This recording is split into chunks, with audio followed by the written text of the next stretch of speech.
নমস্কাৰ, আপোনালোকে চাই আছে বাৰ্তা এক্সপ্ৰেছ। আজি হৈছে 4 মে 2023। লৈ আছোঁ আপোনালোকৰ কাৰণে গুৰুত্বপূৰ্ণ কেইবাটাও খবৰ। আপুনি যদি চেনেলটোত নতুন আহিছে তেনেহ'লে চেনেলটো ছাবস্ক্ৰাইব কৰিব। আজি প্ৰথমটো খবৰ হৈছে যে শদিয়াত ভয়ংকৰ নাও দুৰ্ঘটনা সংঘটিত হৈছে।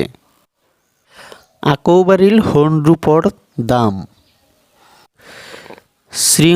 শৃংখল চলিহাৰ মুক্তিৰ বাবে মাৰবান্ধি থিয় দিয়াৰ আহ্বান অখিল গগৈৰ। শৃংখল চলিহাৰ মুক্তিৰ বাবে অসমবাসীক মাৰবান্ধি থিয় দিয়াৰ আহ্বান বিধায়ক অখিল গগৈৰ। শৃংখল চলিহাক NSAৰ অধীনত গ্ৰেপ্তাৰ সন্দৰ্ভত শিৱসাগৰৰ বিধায়ক অখিল গগৈৰ প্ৰতিক্ৰিয়া। অনতিপলমে শৃংখল চলিহাক মুক্তি দিয়াৰ দাবী জনায় বিধায়ক অখিল গগৈয়ে। অখিল গগৈয়ে কয় যে শৃংখল চলিহাৰ ওপৰত NSA লগাই চৰকাৰে হিটলাৰী শাসন চলাইছে। চৰকাৰে 6 মাহৰ পৰা বিনা বিচাৰে শৃংখল চলিহাক বন্দী কৰি ৰখাৰ ফন্দি পাতিছে। শৃংখল চলিহাক মুক্তি দিবলৈ বিষয়টো মুখ্যমন্ত্ৰীৰ সৈতে আলোচনা কৰা বুলিও মন্তব্য কৰে অখিল গগৈয়ে। চলিহাৰ মুক্তিৰ বাবে অসমবাসীক মাৰবান্ধি থিয় দিয়াৰ আহ্বান জনায় অখিলে। উল্লেখযোগ্য যে দন দাবীৰ গোচৰত মঙলবাৰে শিৱসাগৰ আৰক্ষীয়ে গ্ৰেপ্তাৰ কৰিছিল শৃংখল চলিহাক।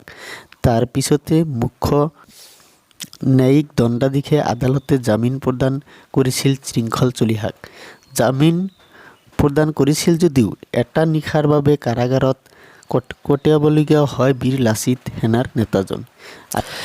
শদিয়াত ভয়ংকৰ নাও দুৰ্ঘটনাত দিপাং নৈত ডুব গ'ল তিনি চাৰিচকীয়া বাহনসহ যন্ত্ৰচালিত নাও। তিনিচুকীয়া জিলাৰ শদিয়াত দিপাং নৈত ভয়ংকৰ নাও দুৰ্ঘটনা। অমৰপুৰ দিবাং পাৰঘাটৰ সমীপত এই দুৰ্ঘটনা সংঘটিত হয়। যন্ত্ৰচালিত নাওখন পানীত আধালৈ ডুব যোৱাৰ সময়ত 3খন চাৰিচকীয়া বাহনসহ যাত্ৰীসকল নৈৰ মাজত আবদ্ধ হৈ ৰয়। নাওখনত 26গৰাকী যাত্ৰী আছিল। ঘাটলৈ আহি থকা অৱস্থাত হোৱা এই দুৰ্ঘটনা প্ৰত্যক্ষ কৰি ওচৰৰ নাৱৰ জৰিয়তে আটাইকেইগৰাকী যাত্ৰীক উদ্ধাৰ কৰা হয়।